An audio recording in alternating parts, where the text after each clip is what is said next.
একটি উদ্ভিদ কেবল পরবর্তী প্রজন্মের কাছে তার জিনগত উপাদান হস্তান্তর করতে পারে না। এটি উন্মুক্ত স্থানে চালু করা উচিত। চরম তাপমাত্রা, অতিবেগুনি বিকিরণ এবং সহিংস বায়ুস্রোত থেকে বেঁচে থাকার জন্য একটি অদম্য জৈবিক বাহকের প্রয়োজন সেই জিনগত পেলোডের। সেই যানবাহন হল পুরুষ গেমেটোফাইট, যা সাধারণত পরাগ কণা নামে পরিচিত। একটি উদ্ভিদ একক ধাপে সম্পূর্ণরূপে পরাগকণা উৎপাদন করে না। এর সৃষ্টির জন্য একটি কঠোর দুইভাগের জৈবিক ক্রমের প্রয়োজনীয়তা রয়েছে। মাইক্রোস্পোরোজেনেসিস প্রথম পর্যায়টি। এই প্রক্রিয়ায় একটি উদ্ভিদ আদর্শ ডিপ্লয়েড কলা গ্রহণ করে এবং মাইটোটিক হ্রাসের মাধ্যমে একক কোষযুক্ত হ্যাপ্লয়েড বীজাণু তৈরি করে। মাইক্রোগেমেটোজেনেসিস দ্বিতীয় পর্যায়। এখানে নতুন গঠিত একক কোষের এই বীজাণুগুলি অসমস্কেয়াম বিভাজন করে, যা নিষিক্তকরণে সক্ষম বহুকোষী গেমেটোফাইটে পরিণত হয়। এই দুটি পর্যায় কোথায় ঘটে তা খুঁজে বের করার জন্য আমাদের পাপ্পিগুলি অতিক্রম করে পুরুষ প্রজনন জগৎ অ্যান্ড্রেসিয়াম পরীক্ষা করতে হবে। একটি একক স্ট্যামেনকে বিচ্ছিন্ন করে তার প্রান্তস্থ কাঠামো অ্যান্থারের দিকে জুম করা হয়। অ্যান্থার একটি অত্যন্ত চাপযুক্ত, বিশেষায়িত উৎপাদন কেন্দ্র হিসেবে কাজ করে। এই দুটি পর্যায়ে সম্পাদন এবং পরাগ কণিকাটিকে মাটি থেকে তৈরি করার জন্য এর অভ্যন্তরীণ স্থাপত্যটি স্পষ্টভাবে পরিকল্পিত। একটি সাধারণ অ্যাঞ্জিওস্পার্মের অ্যান্থার ডিফেক্টাস ঘটে।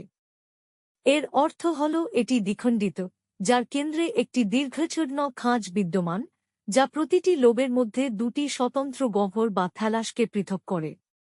একটি অনুভূমিক টুকরো চারটি বৃত্তাকার মাইক্রোস্পোরেঞ্জিয়া কোণগুলিতে প্রকাশ করে। প্রতিটি তিনটি বাইরের স্তর দ্বারা সুরক্ষিত এপিডার্মিস এন্ডোথেসিয়াম, যা পরাগ নিঃসরণে অ্যান্থারকে বিভক্ত করতে সহায়তা করে এবং সহায়ক মধ্যস্তর। অন্তর্মুখী স্তর ট্যাপেটাম সবচেয়ে গুরুত্বপূর্ণ উপাদান। ট্যাপেটাম একটি বিশেষ ধরনের পুষ্টিকর কোষ।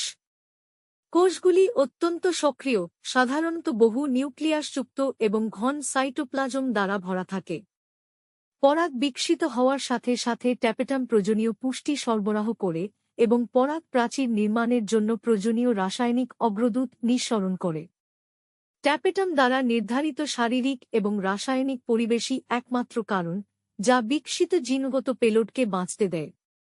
এই নির্দিষ্ট স্তরযুক্ত স্থাপত্য ছাড়া পরাগ উৎপাদন সম্ভব না। একটি নবীন মাইক্রোস্পোরেঞ্জিয়ামের কেন্দ্রে একটি ঘন কোষের গুচ্ছ থাকে, যা স্পোরোজেনিক টিস্যু নামে পরিচিত।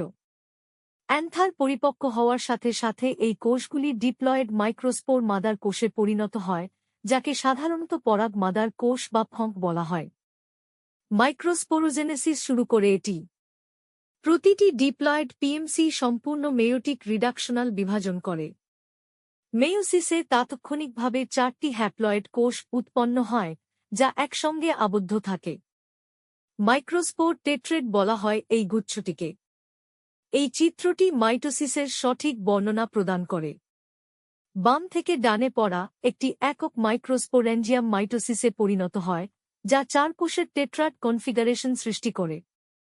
এই স্থানিক বিন্যাসটি প্রধান শ্রেণীবিন্যাসকারী হিসেবে কাজ করে। সারি এই ইউনিটগুলিকে টেট্রাহেড্রাল টেট্রাড গঠন করতে দেখায়, অন্যদিকে সারি বি মনোকগুলিকে টেট্রাগোনাল টেট্রাড গঠন করতে প্রদর্শন করে। মুক্ত করার জন্য এই শক্তভাবে আবদ্ধ কোষগুলি ট্যাপেটাম কোলাস সিক্রেটস। কোলাস একটি উৎসেচক, যা বিশেষভাবে টেট্রাডকে একসঙ্গে আবদ্ধ করে কোলুস প্রাচীরে দ্রবীভূত করার জন্য তৈরি করা হয়েছে। দ্রবীভূত হওয়ার পরে চারটি হ্যাপ্লয়েড মাইক্রোস্পোর স্বাধীনভাবে ভাসমান থাকে। মাইক্রোস্পোরোজেনেসিস এখন সম্পূর্ণ হয়েছে। জিনগত হ্রাস উদ্ভিদটি অর্জন করেছে এবং প্রজনন একগুলিকে বহুগুণ বৃদ্ধি করেছে।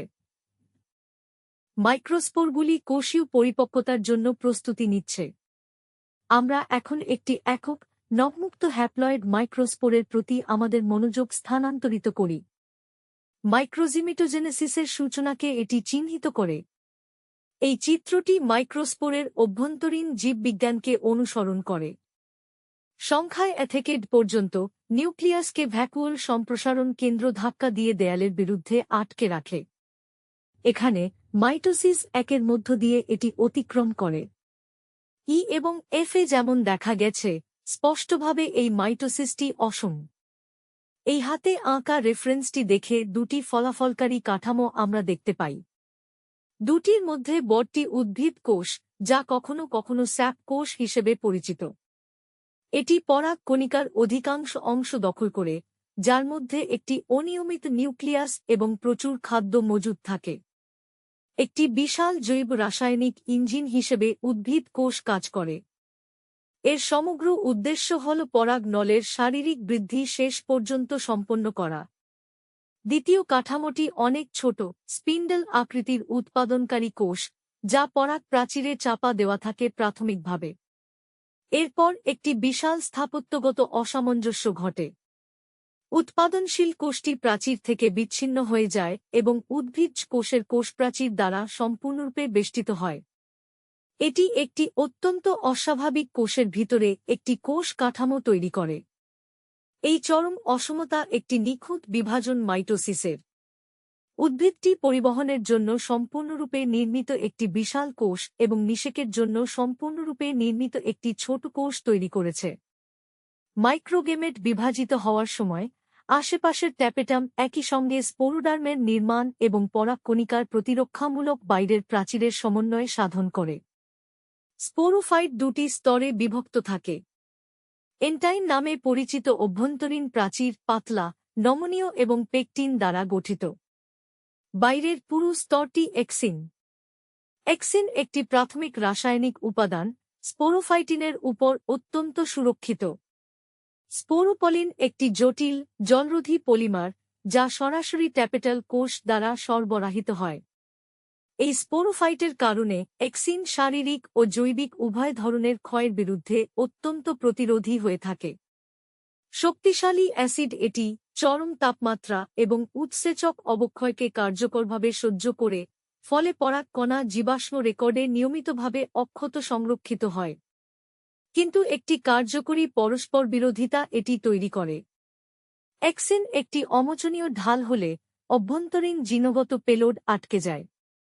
মহিলা প্রজনন অঙ্গে পৌঁছানোর পর পরাগ কণিকা বেরিয়ে আসার কোনো উপায় থাকে না। এই ক্রস বিভাগের অঙ্কনটি মাইটোসিসকে প্রকাশ করে। এক্সিন অবিচ্ছিন্ন নয় বললে এটি একটি গুরুত্বপূর্ণ সত্য। এতে জীবাণু ছিদ্র বা ফেরাউজ নামে পরিচিত নির্দিষ্ট অশিলালিপিযুক্ত স্থান রয়েছে। এই স্থানীয় অঞ্চলে সম্পূর্ণরূপে স্পোরোফাইট অনুপস্থিত।